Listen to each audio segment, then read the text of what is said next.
Buenos días, Wilson, ¿me escucha? Buenos días, Nelson. Un gusto saludarte.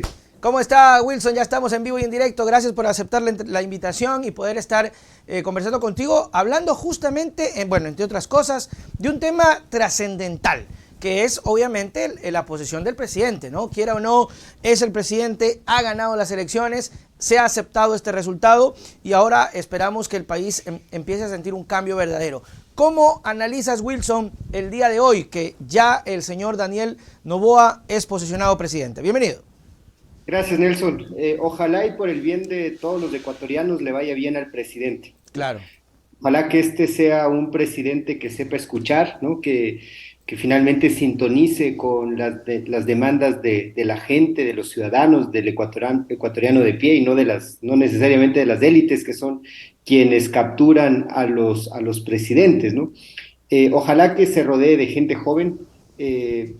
Daniel Noboa de alguna manera es un candidato que representaba un cambio generacional y no le estamos pidiendo al presidente que sea él quien impulse el cambio, sino que de alguna manera abra el camino para que sean las nuevas generaciones quienes finalmente logren impulsar este cambio tan anhelado, ¿no? Yo espero que le den gobernabilidad, que le dejen gobernar los diferentes poderes, ¿no?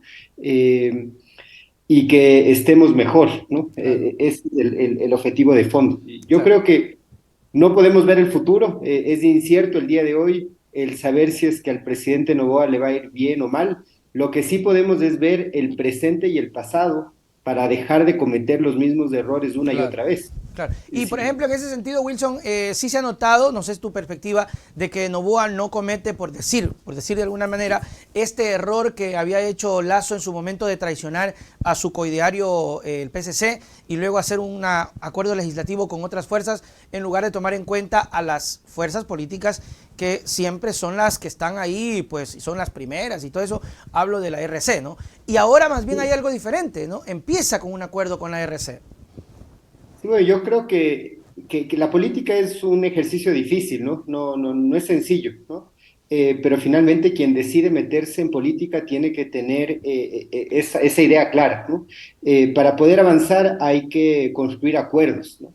Y eso es lo que dijo Lazo en su momento. No sé si recordarás, Nelson, que él hablaba mucho del encuentro, Claro, pero pero con ellos nomás. finalmente pero claro, él finalmente dinamitó el encuentro y el encuentro era entre él y sus panas, entre los actores que generalmente rodean al presidente y finalmente cortó todo tipo de diálogo, de construcción colectiva con otras fuerzas políticas que tienen representatividad. Y lo que tú dices es cierto, te puede gustar o no la Revolución Ciudadana, pero es una verdad cierta que son la principal minoría dentro de la Asamblea Nacional, con más de 50 legisladores. Entonces, es un actor con el que sí o sí te tienes que sentar a dialogar, ¿no?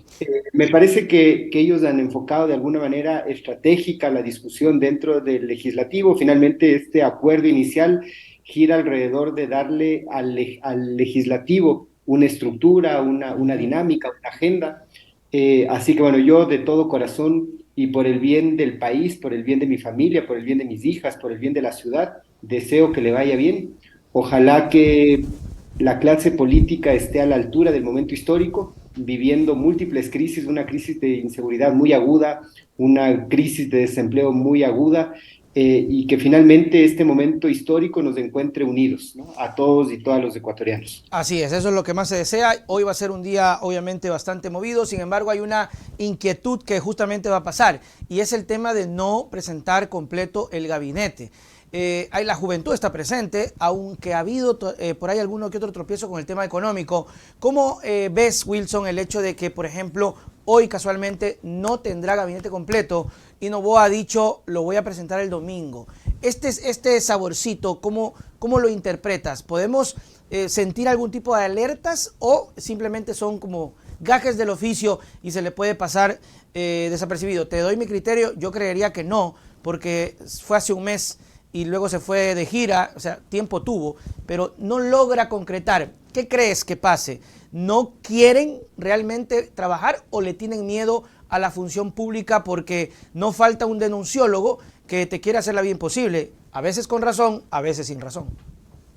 Yo creo, Nelson, que hay un problema mucho más estructural y mucho más de fondo y tiene que ver con la ausencia de partidos y movimientos políticos que acompañan a los nuevos cuadros, Ok. ¿no? Eh, Daniel Noboa representa lo nuevo, la nueva generación, el joven, pero su movimiento político aún no está inscrito, ¿no? Y de hecho, Mm, creo que hace poco inició el proceso de recolección de firmas y así hace es. poco inició la construcción del mismo. Entonces, en realidad esa es una deuda pendiente que tiene la clase política con el Ecuador, que hayan verdaderas organizaciones políticas, verdaderos movimientos políticos donde haya una militancia, donde hayan cuadros, donde hayan líderes, ¿no?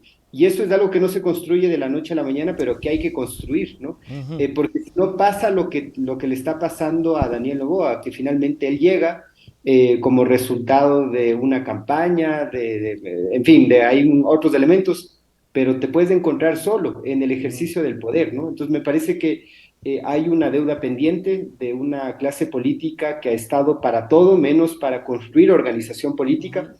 que activan exclusivamente en los momentos electorales, pero no hay un proceso formativo, no hay una identificación de cuadros, no hay un tema de identidad política, ¿no? Entonces, bueno, eso puede pasar factura. Así que, bueno, Claro. ahora es lo que hay, ¿no? Yo creo que Daniel Noboa tiene que construir un gabinete de consenso, de amplio, de acuerdo, eh, y ojalá por el bien del país, que los mejores hombres y mujeres, ojalá más mujeres que hombres, decidan participar en política, ¿no? La política es un fango, evidentemente lo es una cloaca llena de gente, tristemente con más gente mala que buena, pero si queremos resignificar la política y cambiar el país, necesitamos que haya más gente buena que mala, que decida asumir el desafío de liderar los destinos del país, ¿no? Es Como que estamos, no podemos seguir.